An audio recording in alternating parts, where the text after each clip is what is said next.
Hey everybody, this is Mark Bozon from the IGN Nintendo team, and I'm here to give you guys a video review for No More Heroes for Nintendo Wii. Let's check it out.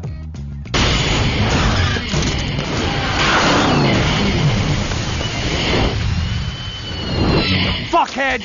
As a quick aside before we begin, I want to mention that we have a video preview for this game as well. So this video review is going to talk mainly about our final decision and the score we gave it, whereas if you want to check out more about the game in general, be sure to check out our video preview. Bad answer. What No More Heroes ends up boiling down to is a matter of style versus substance. It obviously has a great visual look, it's got a ton of humor, and these characters that Suda51 again created, a lot like Killer 7, where they're just fun to watch and you just enjoy playing as them and interacting with them. When you go beyond the obscure art direction, the unique look, the hype that surrounds this game, though, what you're going to find is something that's overall pretty thin, but still going to appeal to the hardcore gamer. As we've explored before, basically No More Heroes is made up of two different core parts. You got the open world and the ranked battles. Open world is pretty much about 35-40% of the game. It deals a ton with mini games that can be pretty charming at first, but overall they get really repetitious.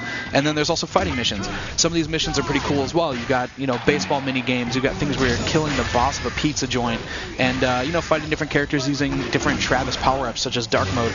All those can be really fun and pretty entertaining overall. On the opposite side of the fence, though, and something that's definitely a downside for the open world, is some of the missions aren't so hot and the core structure isn't so good. As we mentioned before, especially in the written review, they're single hit, so you get hit one time and you're kicked out of the mission. What ends up happening there is you've got different mission points across the map. So you're driving to these areas, you're loading them up, you're doing a mission, getting hit instantly, one time, and then you're kicked out again. So you have to go back out, no retry, drive around from point to point again, and find a new mission that interests you instead of retrying the one that you just failed in a matter of seconds. And you can get nitpicky about things like that, but really in the end what it comes down to is the overworld isn't that fun to be in. It's not that great to interact in. And as about 35-40% of the game, it's really just too mundane, slow, and it really ends up just kind of killing the overall momentum that No More Heroes builds up with these awesome characters and this really entertaining, exciting combat. Travis, the next rank is 4th. Of course, then on the opposite side of things, you have the rank battles. This is definitely the light at the end of the tunnel as far as I'm concerned. It's really what you end up working for in the game. Some people, this is going to be a big enough reward that validates buying the game. For others, the pacing might throw things off a little bit too much, and the reward might not be worth the overworld that you had to suffer through to get there. What does end up happening, though, is that this battle system still pretty much stays identical from hour 1 till about hour 15 when you're finishing up the game. Obviously, the boss battles are where you get all this entertainment because you're interacting with these crazy characters, but the actual combat pretty much stays the same throughout. You've seen it in the video preview, we talked about it in the written review, and you can see it here. It's pretty much hit a guy a bunch, do either a wrestling move or do a finishing move. Not a lot changes as you go through the game. My fleet! The final aspect that ends up being a bit of a downer is the overall lack of polish you find in this open world. There isn't a ton to do and interact with in the world, but aside from that, really, you've got just some strange, really just first-pass issues that you get. Collision with these cars extends farther than they actually look. The art is smaller than the collision is, rather. And, when you collide with these guys, the cars don't pop around. You don't get, like, an alive feeling that you're actually doing things to this world.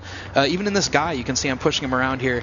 There isn't a ton to do in the world, and it's really like it's all just kind of a prop or a scenery that's sort of around your character, rather than something that Travis is actually living in and interacting with. So in that sense, it feels more like a vehicle to get to the action. And if that's the case, I want it to be a bit quicker and, not have the issues where you're failing missions and then driving around in circles to reactivate them.